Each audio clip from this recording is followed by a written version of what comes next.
नमस्कार, मैं एस्ट्रो रुचि नंदिनी आपका इस वीडियो में अभिवादन करती हूँ। आज हम एक बहुत ही महत्वपूर्ण विषय में बात करने जा रहे हैं, जो कि है मंगल दोष। अगर पति या पत्नी किसी एक की कुंडली में मंगल दोष है तो क्या उसके लक्षण होंगे, क्या कारण बनेंगे, क्या दिक्कतें आएंगी, क्या उनके हम हल ढूंढ सकते हैं, उपाय कर सकते हैं और क्या हम उपाय करके अपने जीवन को सुखद बना सकते हैं। तो सबसे पहले हम जानते हैं कि मंगल दोष कुंडली में कैसे बनता है। अगर पहले, चौथे, सातवें, आठवें या 12वें भाव में मंगल बैठा है, यानी आपकी कुंडली में मंगल दोष बन रहा है। अब मंगल दोष कई तरह से खत्म भी होता है, वो हम बाद में बात करेंगे, पर पहले जान लें कि मंगल दोष इन भाव में अगर मंगल है तो मंगल दोष बनेगा। अब मंगल दोष बनने के बाद क्या पति पत्नी को कैसे पता चलेगा कि किसकी कुंडली में है और किसकी में नहीं, इसके लक्षण आप जानिए। कि अगर आपकी पत्नी या पति की कुंडली में मंगल दोष है तो उसके स्वभाव में क्रूरता होगी, बहुत ही झगड़ालू होंगे, छोटी छोटी बातों पे गुस्सा आ जाया करेगा, जुबान खराब होगी, मतलब बहुत जल्दी और कुछ भी बोल जाना, सुख का उपभोग नहीं कर पाएंगे, अपनी माँ से संबंध अच्छे नहीं होंगे और पति पत्नी के बीच में आपस में हमेशा कोई ना कोई छोटी छोटी बात पर झगड़ा होता रहेगा और वो कभी कभी बहुत आगे बढ़ जाता है, जो कि हिंसा और हिंसक भी बना देता है। इसके साथ ही बिजनेस में पार्टनरशिप अच्छे से नहीं चलेगी। कई बार लोग देखते हैं कि शादी के बाद उनका बिजनेस बिल्कुल अच्छा नहीं चल रहा है, या दोनों पार्टनर साथ में पहले बिजनेस करते थे पर शादी हुई उन दोनों की और फिर उसके बाद बिजनेस अच्छा नहीं वर्क कर रहा, या कर्ज बहुत बढ़ रहा है। तो ऐसी स्थिति में आपको ये समझ लेना चाहिए कि आप दोनों में से किसी एक की कुंडली में मंगल दोष है। इसको आप किसी एस्ट्रोलॉजर से दिखवा कर विश्लेषण करवा सकते हैं, जान सकते हैं। लेकिन अब हम देखते हैं कि मान लीजिए अगर पहले भाव में मंगल बैठा है तो मंगल अपनी 4 दृष्टि से, जो 3 दृष्टियों से देखेगा वो चौथे भाव में देखेगा, 7वें भाव में देखेगा और 8वें भाव में। चौथा मतलब कि आपका माता का और आपकी प्रॉपर्टी का, आपके सुख का भाव। अब इसमें वो कमी कर देगा।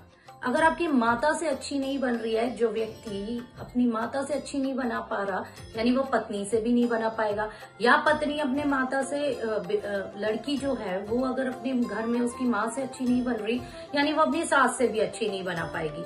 तो इस तरह से यहाँ आपका एक सुख छिन जाएगा। फिर जो कि वो अपनी दूसरी दृष्टि से आपके विवाह के भाव और पार्टनरशिप मतलब दोनों, मैरिज भी एक पार्टनरशिप है और बिजनेस भी, वहां भी आपको नुकसान होना शुरू होगा। वहां भी आप दोनों की साझेदारी अच्छे से नहीं बनेगी, नहीं चलेगी। तीसरा भाव मृत्यु या आयु उसका है, यानी वो हर वक्त कोई ना कोई बीमारी, एक्सीडेंट, ब्लड से रिलेटेड कोई आपको प्रॉब्लम देगा। और अगर मंगल 12th हाउस में है तो समझ लीजिए कि वो स्त्री का नाश करता है, नीच कर्म में लगाता है आपको, और बिल्कुल भी शुभ नहीं होता भाई बहनों के लिए। तो लड़ाई झगड़े, रोग, सिद्धि बनाना, कर्जदार बनाना, इस तरह की, मतलब कई बार तो कोर्ट कचहरी के चक्कर में भी लोग पड़ जाते हैं। बहुत सारे लोगों की कुंडली में मंगल दोष होता ही है, बहुत सारे। लेकिन क्या हम ये जानते हैं? कुछ लोग जानते हैं और इसलिए वो इसका हवा भी बना देते हैं कि हमारी बेटे की या बेटी की कुंडली तो मांगली है और हम शादी मतलब नहीं करेंगे बिना मिलाए, उसी से करेंगे। लेकिन इसके कई सारे उपाय भी हैं।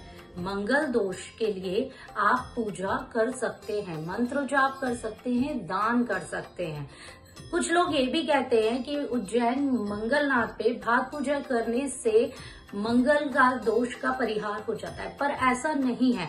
सिर्फ भाग पूजा करने से परिहार नहीं होता, इसके लिए हमें मंगल के 50,000 मंत्र जाप करने होते हैं, दशांग उसकी हमें हवन, आहुति, दान, मर्जन सब कुछ करना होता है, तब वो खत्म होता है।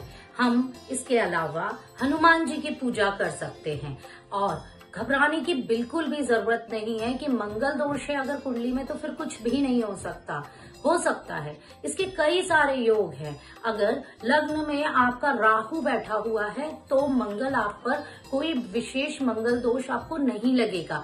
तो इस तरह से कई चीजें, मेरा आप लोगों को सभी को ये कहना है कि आप किसी अच्छे एस्ट्रोलॉजर से दिखाएं अपनी कुंडली, घबराएं नहीं। अब मैं आपको कुछ छोटे उपाय बताती हूँ जो आप कर सकते हैं। आप डेली हनुमान चालीसा करें। हनुमान जी के मंदिर पे आप हनुमान जी को चमेली का तेल लगाएं, खासकर उनके मस्तक पर, और सिंदूर चढ़ाएं और चांदी का बरक लगाएं।